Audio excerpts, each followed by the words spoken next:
This is Dr. Barron with Highpoint Spine and Joint Center, your Western Nebraska chiropractor. I wanted to take a few minutes to describe another condition called tennis elbow or lateral epicondylitis. It is really characterized by pain in the elbow that can radiate down into the forearm, the wrist, or even proximally up into the upper arm as well.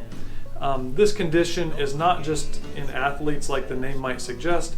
Basically anybody who uses any type of repetitive motion activity can get this disorder as well.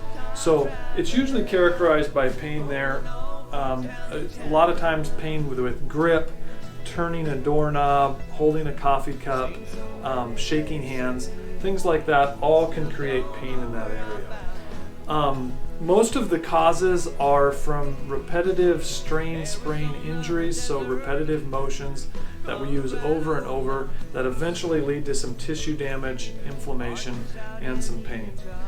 There are a few people who are more at risk. Usually this we see between the ages of 30 and 50, although anybody can get it.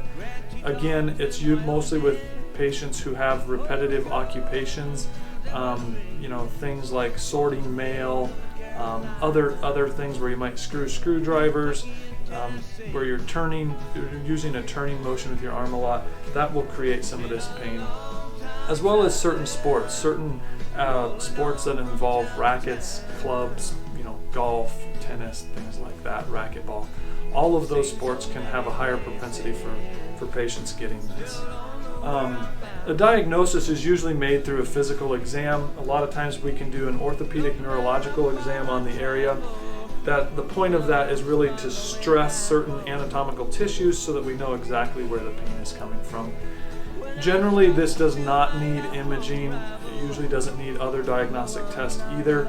However, if it's an ongoing injury that we just can't get a handle on, sometimes diagnostic imaging may be helpful. So I hope this helps. If you have any questions, contact our office and we would be happy to help you.